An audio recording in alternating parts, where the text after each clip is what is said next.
கர்த்தருக்கு பிரியமானவர்களே, ஒவ்வொரு நாளும் கர்த்தர் உன்னை தினமும் தேடி வருகிறார் என்ற தலைப்பில் நாம் அதிகமாக தியானிக்கிறோம்.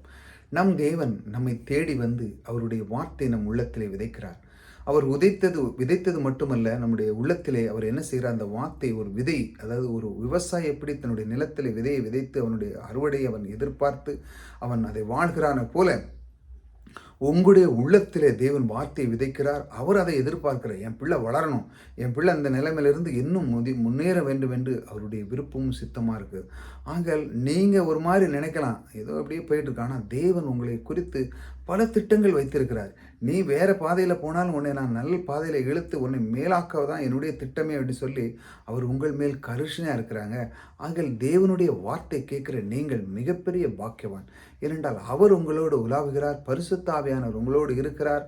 ஆகையால் சில ரகசியங்களை அவர் உங்களுக்கு கற்றுக் கொடுக்கிறார். பாருங்கள், நீங்கள் பொருளாதாரத்தில் பின்தங்கி இருக்கலாம், நிறைய பேர்கிட்ட கடன் வாங்கி வச்சுருக்கலாம், நிறைய பேர்கிட்ட கடத்தை வாங்கிட்டு எங்கெங்கேயோ ஓடி இருக்கலாம். இப்படி நிறைய சூழ்நிலைகள் உங்களுக்குள்ளே இருக்கலாம்.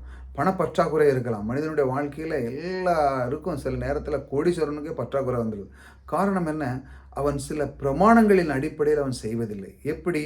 அவன் தன்னுடைய பணத்தை அவன் விதியாக எண்ணுவதில்லை. ஒருவன் தன்னுடைய பணத்தை அவன் விதையாக எண்ண வேண்டும். தேவன் விதையாக கூறிவிட்டார். பைபிளை நீங்கள் வாசித்து பார்த்தா தெரியும். தேவன் பணத்தையும் விதையாக கூறிவிட்டார். ஆக நீங்கள் அந்த பணத்தை செல்ஃபிலையோ கையிலையோ வச்சுட்டு இருந்தாலும் ஒன்றும் ஆகாது. அதை நீங்கள் ரிலீஸ் பண்ணணும். எப்படி தன்னுடைய நிலத்தில் விவசாயி தன்னுடைய விதை நெல்லை விதைக்கிறானோ அவன் மறுபடியும் அறுவடையை அவன் எதிர்பார்க்கணும். அதே போல் உங்களுடைய பணத்தை நீங்கள் கொடுக்கறது மூலமாக தான் அறுவடை பண்ண முடியும். பணத்தை எவ்வளோ வேணுமோ, ஆக நீங்கள் எந்த அளவுக்கு அளவுக்கீழோ அந்த அளவு தான் உங்களுக்கு அளக்கப்படும்.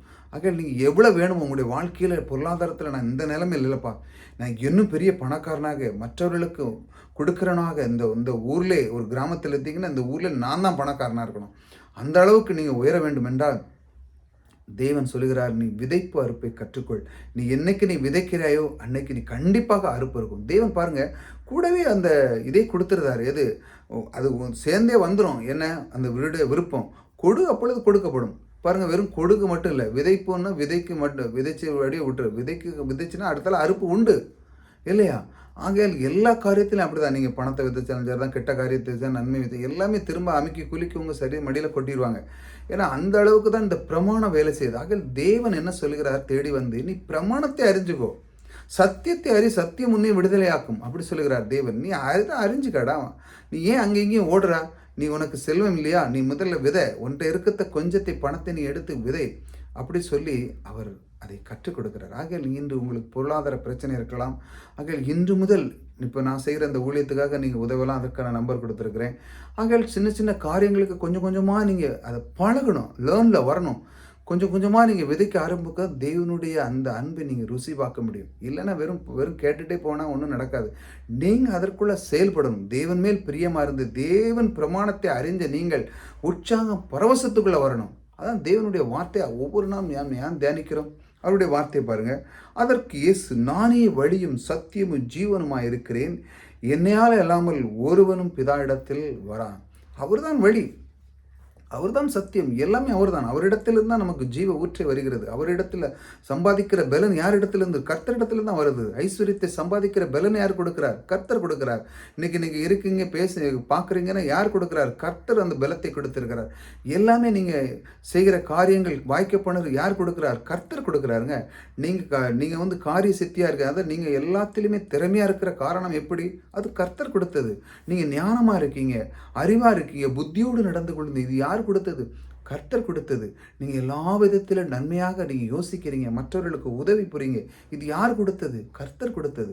இப்படி ஒவ்வொரு நல்ல காரியங்களையும் கர்த்தர் உங்கள் மேல் வாக்கிய பண்ணிருக்கிறார். ஆகையால் அதையெல்லாம் சும்மா ஏனதானமாக வீணடிக்காமல் தேவனிடத்தில் இந்த மாதிரி பெற்றதை நீங்கள் கொடுக்க ஆரம்பிக்கணும். கொடுக்கும் பொழுது அது என்ன பண்ணுதுன்னா பல மடங்கு கொடுக்கிறது. அதே மாதிரி தான் பணத்தையும் விதையாக நீங்கள் விதைக்கும் பொழுது அது என்ன நடக்குதுன்னா அந்த அறுவடையை தேவன் கொடுக்குறார். நீங்கள் பிறகு பணத்தை அறுத்துக்கிட்டே இருக்க வேண்டியதான். எவ்வளோ கொடுக்கீங்களோ, எந்த அளவு அளக்கிறீங்களோ அந்த அளவுக்கு உங்களுக்கு கிடைக்கும். ஆகையால் பணத்தையும் தேவன் விதையாக சொல்லிவிட்டார். அவர்தான் வழியும் சத்தியமாக இருக்கிறார். ஆகையால் அதை ஒரு நாளும் நீங்கள் மறந்து விடாதீர்கள்.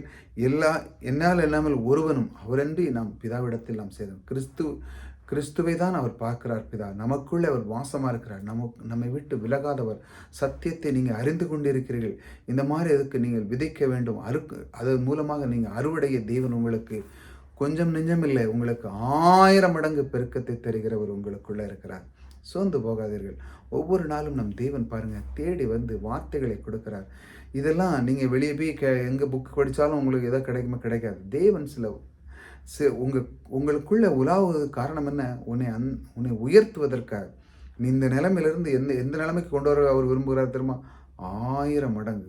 1000 மடங்குனா ஒரு சும்மா நீங்கள் 1000 கோடான கோடி மடங்கு நீங்கள் பெருகணும். இது தேவனுடைய விருப்பமாக இருக்கிறது. ஆகையால் தேவனுடைய வார்த்தை கேட்ட நீங்கள், இந்த விதைப்பை அறுப்புங்கிற பிரமாணத்தை கேட்ட நீங்கள் இதை விட்டு விடாமல் தொடர்ந்து செயல்படுங்கள். புதிதாக வந்து சப்ஸ்கிரைப் பண்ணிச்சாங்க. கர்த்தர் உங்களோடு கூட இருக்கிறார். கர்த்தர் உங்களை ஆசீர்வதித்திருக்கிறார்.